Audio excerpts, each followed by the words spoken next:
So ಎಲ್ಲವುಗಳಿಂದ ನಿಮಗೆ ಸುಮಾರು 55 ಅಂಕರಷ್ಟು ಅಂಕಗಳು ಏನಾಗಿದ್ದಾವಪ್ಪ ಅಂದರೆ ನಾವು ಹಾಕಿರ್ತಕ್ಕಂಥ ವಿಡಿಯೋಗಳಿಂದ ಬಂದಿದ್ದಾವೆ. 55 ಅಂತಲೂ ಏನು ಕಡಿಮೆ ಅಲ್ಲ. ನಾವು 60 ಗುರಿ ಇಟ್ಟಿದ್ದೀವಿ, 80ರವರೆಗೂ ಕೂಡ 60 ಅಂದರೆ 55 ಮಾರ್ಕ್ಸ್ ಬಂದಿದ್ದಾವೆ. ಸೊ ಫಸ್ಟ್ ಆಫ್ ಆಲ್ ನಮಗೆ ಹೆಲ್ಪ್ ಮಾಡಿರ್ತಕ್ಕಂಥ ಆಲ್ ದ ನಮ್ಮ ರಿಸೋರ್ಸ್ ಪರ್ಸನ್ಸ್ಗಳಾಗಿರ್ಬೋದು, ಸೊ PDF ಶೇರರ್ಸ್ ಆಗಿರ್ಬೋದು, ಅವರೆಲ್ಲರಿಗೂ ಕೂಡ ಥ್ಯಾಂಕ್ ಯು ಅಂತ ಹೇಳ್ತಾ ಇವತ್ತಿನ ಸೈನ್ಸ್ ಕ್ವಶನ್ ಪೇಪರ್ ಶುರು ಮಾಡೋಣ. ಎಸ್ ನೋಡಿ, ಇದು ಹಿಂದೆ ನಡೆದಿರ್ತಕ್ಕಂಥ ವಿಜ್ಞಾನ ವಿಷಯದ ಭೌತ ವಿಜ್ಞಾನದಲ್ಲಿ ನೋಡೋಣ. ಮೊದಲಿಗೆ ಸೌರಕೋಶಗಳಲ್ಲಿ ಬಳಸೋ ಧಾತು ಯಾವುದು ಅಂತ ಕೇಳಿದ್ದಾರೆ. ಸೊ ಸೌರಕೋಶಗಳಲ್ಲಿ ತಮ್ಮೆಲ್ಲರಿಗೂ ಗೊತ್ತಿದೆ. ಸೊ ಸಿಲಿಕಾನನ್ನು ಏನು ಮಾಡ್ತಾರಪ್ಪ ಅಂದರೆ ಬಳಸ್ತಾರೆ. Option B silicon is the right answer. ಪ್ರಶ್ನೆ 2. ಒಂದು ವಿದ್ಯುತ್ ಮಂಡಲದಲ್ಲಿ ಸಮಾನ ರೋಧ RS ಅನ್ನು ಪಡೆಯಲು 2 ಓಮ್ಗಳ 4 ರೋಧಕಗಳನ್ನು ಮೊದಲ ಸರಣಿ ಕ್ರಮದಲ್ಲಿ ಜೋಡಿಸಿದೆ.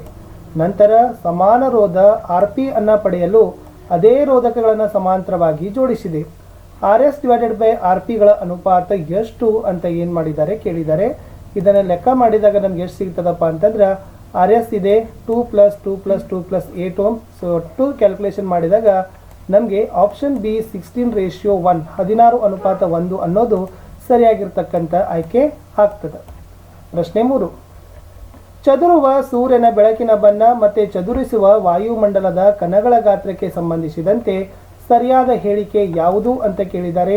ಅದರಲ್ಲಿ ಅತ್ಯಂತ ದೊಡ್ಡ ಗಾತ್ರದ ಕಣಗಳು ಎಲ್ಲ ಬಣ್ಣಗಳನ್ನು ಸಮಾನವಾಗಿ ಚದುರಿಸ್ತವೆ ಅನ್ನೋ ಆಯ್ಕೆ ಎಸ್, ದೊಡ್ಡ ಗಾತ್ರದ ಎಲ್ಲ ಕಣಗಳು. It means option D is the right answer. ಪ್ರಶ್ನೆ 4 ಉತ್ತರಿಸಬೇಕಾಗಿದೆ 1 ಮಾರ್ಕ್ಸಿಂದು. ಒಂದು ವಿದ್ಯುತ್ ಮಂಡಲದಲ್ಲಿ ಉಪಯೋಗಿಸುವ ಈ ಕೆಳಗಿನ ಘಟಕಗಳ ಚಿಹ್ನೆಗಳನ್ನು ಬರೆಯಿರಿ. 2 ವಿದ್ಯುತ್ ಕೋಶಗಳ ಸಂಯೋಜನೆ ಅಂತ ಕೇಳಿದ್ದಾರೆ. 2 ವಿದ್ಯುತ್ ಕೋಶಗಳ ಸಂಯೋಜನೆ ಚಿತ್ರ ಇದು ಇತ್ತು ಫಸ್ಟ್ ಒನ್. ಸೆಕೆಂಡ್ ಏನು ಕೇಳಿದ್ದಾರೆ, ಸೇರ್ಪಡೆ ಇಲ್ಲದೆ ದಾಟಿದ ತಂತಿ. ಸೊ ಇದು ಏನಾಗಿತ್ತಪ್ಪ ಅಂದರೆ ಸೇರ್ಪಡೆ ಇಲ್ಲದೆ ದಾಟಿದ ತಂತಿಯ ಚಿತ್ರ ಆಗಿತ್ತು. ಇಷ್ಟು ಬಗ್ಗೆ ನಿಮಗೆ 1 ಮಾರ್ಕ್ಸನ್ನು ಖಂಡಿತವಾಗಿ ಕೊಡ್ತಿದ್ರು. ನೆಕ್ಸ್ಟ್ ಮುಂದಿನ ಪ್ರಶ್ನೆ. 15 ಆಂಪಿಯರ್ ರೇಟಿಂಗ್ ಮತ್ತು 220 ವೋಲ್ಟ್ ವಿಭವಾಂತರ ಹೊಂದಿರುವ ಗೃಹ ಬಳಕೆಯ ವಿದ್ಯುತ್ ಮಂಡಲಕ್ಕೆ 2 ಕಿಲೋವ್ಯಾಟ್ ಸಾಮರ್ಥ್ಯವಿರುವ ವಿದ್ಯುತ್ ಹೀಟರನ್ನು ಜೋಡಿಸಬಹುದೇ? ನಿಮ್ಮ ಉತ್ತರವನ್ನು ಪುಷ್ಟೀಕರಿಸಿ. ನೋಡಿ, ಇಲ್ಲಿ ಜೋಡಿಸಬಹುದು, ಏಕೆಂದರೆ ವಿದ್ಯುತ್ ಪ್ರವಾಹದ ದರ 15 ಆಂಪಿಯರ್ಗಿಂತ ಕಡಿಮೆ ಇದೆ ಅನ್ನೋ ಕಾರಣವನ್ನು ನೀವೇನು ಮಾಡಬೇಕಾಗಿತ್ತಪ್ಪ ಅಂದರೆ 5ರಲ್ಲಿ ಕೊಡಬೇಕಿತ್ತು. ಪ್ರಶ್ನೆ 6. ಬಿಳಿ ಬೆಳಕಿನ ರೋಹಿತ ಎಂದರೇನು? ಬೆಳಕಿನ ವಕ್ರೀಭವನದಿಂದ ವಾಯುಮಂಡಲದಲ್ಲಿ ಉಂಟಾಗುವ 2 ವಿದ್ಯಮಾನಗಳನ್ನು ಹೆಸರಿಸಿರಿ. ನೋಡಿ, ಬೆಳಕಿನಲ್ಲಿರುವ 7 ಬಣ್ಣಗಳನ್ನು ಜೋಡಿಸಿರುವ ಪಟ್ಟಿಯೇ ಬೆಳಕಿನ ರೋಹಿತ ಅಂತ ಕರಿತೀವಿ. ಈ ಬೆಳಕಿನ ವಕ್ರೀಭವನದಿಂದ ಸಾಮಾನ್ಯವಾಗಿ ವಾಯುಮಂಡಲದಲ್ಲಿ ಆಗ್ತಕ್ಕಂಥ 2 ವಿದ್ಯಮಾನಗಳನ್ನು ನಾವು ಬರಿ ಅಂತಂದರೆ, ಸೊ ತಮಗೆ ಗೊತ್ತಿದೆ, ಕಾಮನಬಿಲ್ಲು ಉಂಟಾಗುವಿಕೆ, ನಕ್ಷತ್ರಗಳ ಮಿನುಗುವಿಕೆ, ಶೀಘ್ರ ಸೂರ್ಯೋದಯ, ವಿಳಂಬಿತ ಸೂರ್ಯೋದಯ, ಇವೆಲ್ಲವೂ ಕೂಡ ವಿದ್ಯಮಾನಗಳು ಆಗ್ತವೆ. ಕಣ್ಣಿನ ಪೊರೆ ಎಂದರೇನು? ಸಾಮಾನ್ಯ ದೃಷ್ಟಿ ಉಳ್ಳವರಿಗೆ ಸಮೀಪ ಬಿಂದು ಮತ್ತು ದೂರ ಬಿಂದುಗಳು ಯಾವುವು? ನೋಡಿ, ಕಣ್ಣಿನ ಮಸೂರದ ಮೇಲೆ ಮಸುಕಾದ ಪೊರೆ ಬೆಳೆಯುವುದೇ ಕಣ್ಣಿನ ಮೊರೆ. ಸಾಮಾನ್ಯ ದೃಷ್ಟಿ ಉಳ್ಳವರಿಗೆ ಸಮೀಪ ಬಿಂದು 25 ಸೆಂಟಿಮೀಟರ್, ದೂರ ಬಿಂದು ಏನಾಗಿರ್ತದಪ್ಪ ಅನಂತ ಆಗಿರ್ತದೆ. ಅಂದರೆ ಇತ್ತಿಷ್ಟೇ ಅಂತ ಮಿತಿ ಇಲ್ಲ, ಅನಂತ ಅನ್ನೋದನ್ನು ಬರಿಬೇಕಿತ್ತು. ನೆಕ್ಸ್ಟ್, ನ್ಯೂಕ್ಲಿಯರ್ ಶಕ್ತಿಯ ಉತ್ಪಾದನೆಯು ಅನುಕೂಲಕರವಾಗಿಯೂ ಮತ್ತು ಅನನುಕೂಲಕರವಾಗಿಯೂ ಇದೆ. ಈ ಹೇಳಿಕೆಯನ್ನು ವಿವರಣೆಯೊಂದಿಗೆ ಸ್ಪಷ್ಟಪಡಿಸಿ. ಅದರ ಅನುಕೂಲನೂ ಬರೀಬೇಕು. ಅನುಕೂಲ ನೋಡಿ, ಅನುಕೂಲ ಏನಿದೆ ಅಂತಂದರೆ ಕಡಿಮೆ ಇಂಧನವನ್ನು ಬಳಸಿಕೊಂಡು ಅಧಿಕ ವಿದ್ಯುತ್ ಶಕ್ತಿ ಉತ್ಪಾದಿಸ್ತದೆ. ಇನ್ನು ಅನನುಕೂಲ ಅಂದರೆ ವಿಕಿರಣ ಸೋರಿಕೆಯಾದರೆ ಜೀವಿಗಳಿಗೆ ತುಂಬ ಅಪಾಯಕಾರಿ. ಇವೆರಡು ಪಾಯಿಂಟ್ಸನ್ನು ಅಲ್ಲಿ ಬರಿಬೇಕಿತ್ತು. 8ನೇ ಪ್ರಶ್ನೆ. ಕೊಟ್ಟಿರೋ ಚಿತ್ರದಲ್ಲಿ ವ್ಯಕ್ತಪಡಿಸಿದಂತೆ ದೃಷ್ಟಿದೋಷ ಹೊಂದಿರುವ ವ್ಯಕ್ತಿ -2.0 ಡಯಾಪ್ಟರ್ ಸಾಮರ್ಥ್ಯ ಹೊಂದಿರುವ ಮಸೂರದ ಕನ್ನಡಕವನ್ನು ಖರೀದಿಸಿದ್ದಾನೆ. ಆ ವ್ಯಕ್ತಿ ದೃಷ್ಟಿದೋಷ ಪರಿಹಾರಕ್ಕೆ ಈ ಮಸೂರ ಸೂಕ್ತವೇ? ವಿಶ್ಲೇಷಿಸಿ ಅಂತ ಕೇಳಿದರೆ N ಇದೆ, ಈ ಥರ ಆಗಿರ್ತಕ್ಕಂಥ ಚಿತ್ರ ಇದೆ. ಸೊ ನೋಡಿ, -20 ಡಯಾಪ್ಟರ್ ಸಾಮರ್ಥ್ಯದ ಮಸೂರ ಈ ದೋಷಕ್ಕೆ ಸೂಕ್ತ ಅಲ್ಲ, ಏಕೆಂದರೆ ಅವರಿಗೆ ಇರುವ ದೋಷ ದೂರದೃಷ್ಟಿ. ಅದನ್ನು ಸರಿಪಡಿಸಲು ಪೀನ ಮಸೂರ ಬಳಸಿ ಸರಿಪಡಿಸಬಹುದು ಅಂತ ಬರಿಬೇಕಿತ್ತು. ಇನ್ನು 3 ಮಾರ್ಕ್ಸ್ ಕ್ವಶನ್ಸ್ಗೆ ಹೋಗೋಣ. ಪೀನ ಮಸೂರದ ಮುಂದೆ 2F1 ವಸ್ತುವನ್ನು ಇರಿಸಿದಾಗ ಉಂಟಾಗೋ ಪ್ರತಿಬಿಂಬದ ರೇಖಾಚಿತ್ರ ಬರೀರಿ. ಇದರ ಸಹಾಯದಿಂದ ಪ್ರತಿಬಿಂಬದ ಸ್ಥಾನ ಮತ್ತು ಸ್ವಭಾವ ಬರೀರಿ. F1 ಮಸೂರದ ಪ್ರಧಾನ ಸಂಗಮ ಆಗಿರಲಿ. ನಾನು ನಿಮಗೆ ಹೇಳಿದ್ದೆ ಪ್ರಾಕ್ಟೀಸ್ ಮಾಡಿ ಅಂತ. ಸೊ ಇದೇ ಬಂದಿರತಕ್ಕಂಥದ್ದು, ನಾವು ಆಲ್ರೆಡಿ ನಿಮಗೆ ಹೇಳಿರ್ತೀವಿ. ಓಕೆನಾ? ಇಲ್ಲಿ ಪ್ರತಿಬಿಂಬದ ಸ್ಥಾನ 2F2 ಮೇಲೆ ಬೀಳ್ತದೆ. ಆಮೇಲೆ ಗಾತ್ರ ವಸ್ತುವಿನ ಗಾತ್ರಕ್ಕೆ ಸಮ, ಸ್ವಭಾವ ಸತ್ಯ ಮತ್ತು ತಲೆ ಕೆಳಗೆ. ಮುಂದಿನ ಒಂದು ಲೆಕ್ಕ ಇದೆ. 8 ಓಮ್ ರೋಧದಿಂದ ಪ್ರತಿ ಸೆಕೆಂಡಿಗೆ 200 ಜೂಲ್ ಉಷ್ಣಶಕ್ತಿ ಉತ್ಪತ್ತಿಯಾದರೆ ರೋಧಕದ ನಡುವಿನ ವಿಭವಾಂತರ ಕಂಡುಹಿಡಿಯಿರಿ. ಸೊ ನೋಡಿ, ಇದನ್ನು ಈ ತರನಾಗಿ ಬಿಡಿಸ್ಬೋದು. R 8 ohm, T 1 second, H 200 joule, ಫಿ ಕಂಡುಹಿಡಿಬೇಕು. ಸೂತ್ರ H = I² RT ಇದೆ. ಒಟ್ಟು ದತ್ತಾಂಶಗಳನ್ನು ತುಂಬಿದಾಗ ನಮಗೆ ಏನು ಸಿಗ್ತದಪ್ಪ ಅಂದರೆ ಐ ಸಿಗ್ತದೆ. ಐ ಎಷ್ಟು ಎಸ್ 5 ಆಂಪಿಯರ್. ಇನ್ನು ಫಿ ಕಂಡುಹಿಡಿಬೇಕಾಯ್ದು. ಫಿ ಕಂಡುಹಿಡಿತಕ್ಕಂಥದ್ದು ಆರ್ ಇಂಟು ಐ. ಸೊ ಅದು ಎಷ್ಟು ಬರಬೇಕಪ್ಪ ಅಂದರೆ 40 ವೋಲ್ಟ್ ಅಂತಕ್ಕಂಥದ್ದು ಬರಬೇಕು.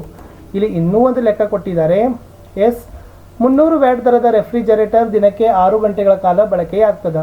1 ಕಿಲೋವ್ಯಾಟ್ ಅವರ್ಗೆ ರೂಪಾಯಿ 7ರಂತೆ 30 ದಿನ ಒಳಗೆ ಕಾರ್ಯನಿರ್ವಹಿಸುವ ಶಕ್ತಿಯ ಮೌಲ್ಯವನ್ನು ಕಂಡುಹಿಡಲಿಕ್ಕೆ ಕೇಳಿದ್ದಾರೆ. ಇದನ್ನು ನಾವು ಲೆಕ್ಕ ಆಲ್ರೆಡಿ ಮಾಡಿ ಕೊಟ್ಟಿದ್ದೀವಿ ನಿಮಗೆ. P 300 watt, T 6 × 30 180 hour, 1 kilowatt hour second. ಬಳಕೆ ಮಾಡಿದ ವಿದ್ಯುತ್ ಶಕ್ತಿ ಕಂಡುಹಿಡಬೇಕಾದ್ರೆ E = P × T. ಸೊ 300ಕ್ಕೆ 380ಕ್ಕೆ ಗುಣಾಕಾರ ಮಾಡಿದ್ರೆ 5400 ವ್ಯಾಟ್ ಆಂಪಿಯರ್ ಬರ್ತದೆ. ಅದನ್ನು ಕಿಲೋವ್ಯಾಟ್ ಆಂಪಿಯರ್ಗೆ ತರಬೇಕಾದ್ರೆ 54,000 ವ್ಯಾಟ್ ಆಂಪಿಯರನ್ನು 1000ದಿಂದ ಭಾಗಿಸಿದಾಗ ನಮಗೆ ಕಿಲೋ ವ್ಯಾಟ್ ಅವರ್ ಸಿಗ್ತದೆ. ಈ ಕಿಲೋ ವ್ಯಾಟ್ ಅವರ್ಗೆ 7ರಿಂದ ಗುಣಾಕಾರ ಮಾಡಬೇಕು. ಓಕೆನಾ. ಸೊ 7ರಿಂದ ಗುಣಾಕಾರ ಮಾಡಿದ್ರೆ ನಮಗೆ ಎಷ್ಟು ಬಂತು? 378 ರೂಪಾಯಿ ಅಂತಕ್ಕಂಥದ್ದು ಬರ್ತು. ನಾವು 378 ರೂಪಾಯಿ ಬಳಕೆ ಮಾಡಿದ ಶಕ್ತಿ ಮೌಲ್ಯ ಕೊಡಬೇಕು ಅನ್ನೋದೇ ಉತ್ತರ. Next, very easy. ಗೃಹ ಬಳಕೆಯ ವಿದ್ಯುತ್ ಮಂಡಲಗಳಲ್ಲಿ ಓವರ್ಲೋಡ್ ಉಂಟಾಗಲು ಕಾರಣವೇನು? ಭೂ ಸಂಪರ್ಕ ತಂತಿಯ ಕೆಲಸ ಏನು? ಬಹಳ ಸಾರಿ ಹೇಳಿದ್ದೀವಿ ನಿಮಗೆ ಬರ್ತದೆ ಅಂತ. ಒಂದೇ ಸ್ವಿಚ್ಗೆ ಅನೇಕ ಉಪಕರಣಗಳನ್ನು ಜೋಡಿಸೋದ್ರಿಂದ ಅಥವಾ ಕಡಿಮೆ ಸಾಮರ್ಥ್ಯದ ವಿದ್ಯುತ್ ಸ್ವಿಚ್ಗೆ ಅಧಿಕ ವಿದ್ಯುತ್ ಸಾಮರ್ಥ್ಯ ಹೊಂದಿರುವ ಉಪಕರಣ ಜೋಡಿಸೋದ್ರಿಂದ ಓವರ್ಲೋಡ್ ಆಗ್ತದೆ. ಇಲ್ಲಿ ಭೂಸಂಪರ್ಕ ತಂತಿ ಕೆಲಸ ಲೋಹದ ಮೇಲ್ಮೈ ಹೊದಿಕೆಯನ್ನು ಹೊಂದಿರುವ ವಿದ್ಯುತ್ ಉಪಕರಣಗಳಿಂದ ಸೋರಿಕೆಯಾಗುವ ವಿದ್ಯುತ್ ಆಘಾತಗಳಿಂದ ರಕ್ಷಣೆಯನ್ನು ನಮಗೆ ಕೊಡ್ತದೆ. ಇನ್ನು ಅವಾಹಕ ಹೊದಿಕೆ ಇರುವ ಒಂದು ತಾಮ್ರದ ತಂತಿಯ ಸುರುಳಿಯನ್ನು ಗ್ಯಾಲೋನೋಮೀಟರ್ಗೆ ಸಂಪರ್ಕಿಸಿದ್ದೀವಿ. ಅದರ ಒಂದು ದಂತಕಾಂತ ಸುರುಳಿಯ ಒಳಗೆ ತಳ್ಳಿದಾಗ, ಸುರುಳಿಯ ಒಳಗಿನಿಂದ ಹಿಂತೆಗೆದುಕೊಂಡಾಗ, ಸುರುಳಿಯ ಒಳಗೆ ನಿಚ್ಚಳವಾಗಿರಿಸಿದಾಗ ಏನಾಗ್ತದೆ ಅಂತ ಕೇಳಿದರೆ 3 ಕಂಡೀಷನಲ್ಲಿ ಏನಾಗ್ತದಪ್ಪ ಅಂತಂದ್ರೆ, ಒಂದನೇದು ಒಳಗಡೆ ದಂಡಕಾಂತವನ್ನು ಹಾಕಿದಾಗ ಗ್ಯಾಲೋನೋಮೀಟರ್ನಲ್ಲಿರುವ ಸೂಚಿಯ ಒಂದು ಕಡೆ ವಿಚಲನೆಯಾಗಿ ಮತ್ತೆ 0ಗೆ ಬರ್ತದೆ. ಈ ಸುರುಳಿಯ ಒಳಗಿನಿಂದ ದಂಡಕಾಂತವನ್ನು ಹೊರಗೆ ತೆಗೆದಾಗ ಗ್ಯಾಲೋನೋಮೀಟರ್ ಸೂಜಿಯು ಮೊದಲು ಚಲಿಸಿದ ವಿರುದ್ಧ ದಿಕ್ಕಿನಲ್ಲಿ ಚಲಿಸಿ 0ಗೆ ಬರ್ತದೆ. ಸುರುಳಿ ಮತ್ತು ದಂಡಕಾಂತ ಸ್ಥಿರವಿದ್ದಾಗ ಗ್ಯಾಲೋನೋಮೀಟರ್ ಸೂಜಿ ಯಾವುದೇ ವಿಚಲನೆಯನ್ನು ತೋರಿಸೋದಿಲ್ಲ ಅಂತ ನೀವು ಬರಿಬೇಕಿತ್ತು. ಇನ್ನು 4 ಮಾರ್ಕ್ಸಿಗೆ ನೋಡಿ, ಬಲಗೈ ಹೆಬ್ಬೆರಳಿನ ನಿಯಮವನ್ನು ನಿರೂಪಿಸಿ, ಕಾಂತೀಯ ಬಲರೇಖೆಗಳ 2 ಲಕ್ಷಣಗಳನ್ನು ಬರೀರಿ ಅಂತ ಕೇಳಿದ್ದಾರೆ. ಇದು ಕೂಡ ನಾವು ನಿಮಗೆ ಬಹಳ ಸಾರಿ ಹೇಳಿದ್ದೀವಿ. ಬಲಗೈ ಹೆಬ್ಬೆರಳು ನಿಯಮ, ವಿದ್ಯುತ್ ಹರಿತಕ್ಕಂಥ ವಾಹಕ ನಮ್ಮ ಬಲಗೈಗೆ ಹಿಡಿದುಕೊಂಡಾಗ ಹೆಬ್ಬೆರಳು ವಿದ್ಯುತ್ ಪ್ರವಾಹದ ದಿಕ್ಕನ್ನು ತೋರಿಸಿದರೆ ಉಳಿದ ಮಡಚಿದ 4 ಬೆರಳುಗಳು ಕಾಂತ ಕ್ಷೇತ್ರವನ್ನು ಸೂಚಿಸುತ್ತದೆ. ಇದೇ ಬಲಗೈ ಹೆಬ್ಬೆರಳು ನಿಯಮ. ಲಕ್ಷಣಗಳಲ್ಲಿ ಕಾಂತೀಯ ಬಲರೇಖೆಗಳು ಕಾಂತದ ಹೊರಭಾಗದಲ್ಲಿ ಉತ್ತರದಲ್ಲಿ ಹುಟ್ಟಿ ದಕ್ಷಿಣದಲ್ಲಿ ಕೊನೆಗೊಳ್ಳುತ್ತದೆ. ಕಾಂತದ ಒಳಭಾಗದಲ್ಲಿ ಕಾಂತೀಯ ಬಲರೇಖೆಗಳು ದಕ್ಷಿಣದಿಂದ ಉತ್ತರಕ್ಕೆ ಇದ್ದು ಆದ್ದರಿಂದ ಇವುಗಳನ್ನು ಆವರ್ತ ಜಾಲಗಳು ಅಂತ ಕರೀತಾರೆ. ನೆಕ್ಸ್ಟ್, ಇಲ್ಲಿ ಒಂದು ಬಿ ಪ್ರಶ್ನೆ ಕೊಟ್ಟಿದ್ದಾರೆ ನಿಮಗೆ.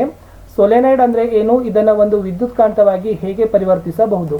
ಉತ್ತರ ನೋಡಿ, ವಾಹಕ ಹೊದಿಕೆಯನ್ನು ಹೊಂದಿರುವ ತಾಮ್ರದ ತಂತಿಯನ್ನು ಸಿಲಿಂಡರ್ ಆಕಾರದಲ್ಲಿ ಸುತ್ತಿರುವ ಸುರಳಿ ರಚನೆಯನ್ನು ಸೊಲೆನಾಯ್ಡ್ ಅಂತ ಕರಿತೀವಿ. ಈ ಸೊಲೆನಾಯ್ಡ್ನ ಒಳಭಾಗದಲ್ಲಿ ಮೆದು ಕಬ್ಬಿಣವನ್ನು ಇರಿಸಿದಾಗ ಆ ಕಬ್ಬಿಣ ಕಾಂತದಂತೆ ವರ್ತಿಸುತ್ತದೆ. ಇದನ್ನೇ ವಿದ್ಯುತ್ ಕಾಂತ ಅಂತ ಕರಿತೀವಿ. ಇನ್ನು ಬೆಳಕಿನ ಪ್ರತಿಫಲನದ 2 ನಿಯಮಗಳನ್ನು ಬರೀರಿ ಅಂತ ಕೇಳಿದ್ದಾರೆ. ಸೊ 2 ನಿಮಗೆ ಗೊತ್ತಿದೆ. ಪತನ ಕೋನ ಪ್ರತಿಫಲನ ಕೋನಕ್ಕೆ ಸಮಾನ ಇರ್ತದೆ. ಪತನ ಕಿರಣ, ಪ್ರತಿಫಲನ ಕಿರಣ ಮತ್ತು ಪತನ ಬಿಂದುವಿನಗೆ ಎಳೆದ 3 ಲಂಬ ಒಂದೇ ಸಮತಲದಲ್ಲಿ ಇರ್ತಾವ ಅನ್ನೋದು ಕೂಡ ಇಟ್ಸ್ ಈಸಿ. ಇನ್ನು ಪೀನ ದರ್ಪಣ ಮತ್ತು ನಿಮ್ನ ದರ್ಪಣದ 2 ವ್ಯತ್ಯಾಸಗಳನ್ನು ಕೇಳಿದಾರ ನೋಡಿ. ಪೀನ ದರ್ಪಣ ಅಂತಕ್ಕಂಥದ್ದು ಪ್ರತಿಫಲಿಸುವ ಮೇಲ್ಮೈ ಉಬ್ಬು, ನಿಮ್ನ ದರ್ಪಣ ಪ್ರತಿಫಲಿಸುವ ಮೇಲ್ಮೈ ತಗ್ಗು. ಪೀನ ದರ್ಪಣ ಬೆಳಕಿನ ಕಿರಣಗಳನ್ನು ವಿಕೇಂದ್ರೀಕರಿಸಿದ್ರೆ ನಿಮ್ನ ದರ್ಪಣ ಬೆಳಕಿನ ಕಿರಣಗಳನ್ನು ಕೇಂದ್ರೀಕರಿಸ್ತದೆ. ಇನ್ನು ಪೀನ ದರ್ಪಣದಲ್ಲಿ ಯಾವಾಗಲೂ ಮಿಥ್ಯ ಮತ್ತು ನೇರ ಪ್ರತಿಬಿಂಬ, ಚಿಕ್ಕ ಪ್ರತಿಬಿಂಬ. ನಿಮ್ನದಲ್ಲಿ ಪ್ರತಿಬಿಂಬ ಸತ್ಯ ತಲೆಕೆಳಗಾಗಿ ಮತ್ತು ಮಿಥ್ಯ ಅಥವಾ ನೇರವಾಗಿಯೂ ಕೂಡ ಇರ್ತದೆ ಅನ್ನೋದೇ ಇತ್ತು. ಇನ್ನು ನಾನು ಇಷ್ಟು ಭೌತಶಾಸ್ತ್ರದಲ್ಲಿ ನಿಮಗೆ ಕೊಟ್ಟಿದ್ದೆ. ಇನ್ನು ರಸಾಯನಶಾಸ್ತ್ರದ ಕೀ ಆನ್ಸರ್ಸ್ಗಳನ್ನ ಪ್ರಿಪೇರ್ ಮಾಡ್ತಾ ಇದ್ದಾರೆ. ಅದನ್ನು ಶೇರ್ ಮಾಡ್ತೀನಿ ಅಂತ ಹೇಳ್ತಾ ಸಿಗ್ತೀನಿ ಹೊಸ ವಿಡಿಯೋದಲ್ಲಿ. ಬಾಯ್.